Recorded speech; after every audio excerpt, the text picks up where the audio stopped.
Na mkutano huu tunataka kujua nini ambacho Club Young Africans inakiendea kwenye discussion ya mchezo wa 184 dhidi ya Simba uliopangwa kucheza tarehe 8 mwezi wa 3 2025.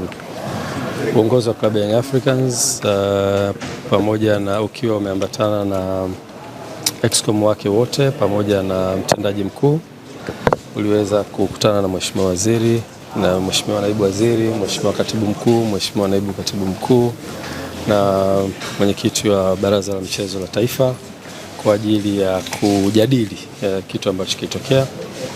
Na bahati nzuri Club Young Africans ikapata nafasi ya kufikisha yale ambayo ni ya msingi kabisa yanayohusiana na mchezo ule, na baada ya kufanya hivyo platform ambayo Mheshimiwa Waziri na jopo lake walitengeneza, dhamira yake kubwa ilikuwa ni kusikia nini kinachotoka kwa viongozi wa Young Africans, na sisi wakati wote tukiwa kama viongozi tunasimamia interest ya taasisi yetu, ambayo taasisi yetu inasimamia wanachama na timu kwa ujumla.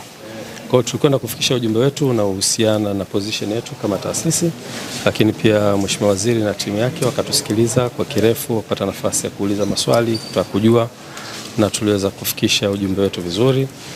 Na Mheshimiwa Waziri alikuwa na mwanzo mzuri kwa kueleza kwamba platform hiyo sio platform inaweza kufanya maamuzi, isipokuwa ni platform ya kutafuta solution ya tatizo ambalo limetokea.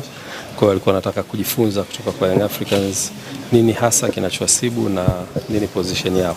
Kwa hiyo tumeweza kufikisha yote ambayo tunastahili kuyafikisha kama viongozi, ambayo yanabeba ujumbe wa kamati ya utendaji, lakini ujumbe wa wanachama wetu na wapenzi na mashabiki waliokuwepo nchi nzima.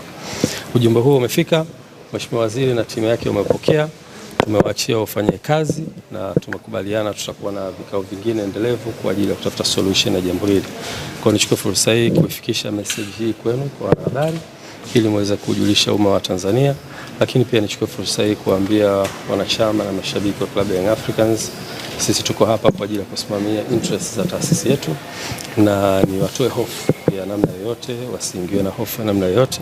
Viongozi wao ni viongozi imara na wako hapa kwa ajili ya kusimamia interest za taasisi. Kwa hivyo wakae kwa kutulia, na solution itakapopatikana tutaweza kurudi kwao na kuwajulisha. Nashukuru sana waandishi wa habari, asante. President, kama unaona huyo ni rais. Salama.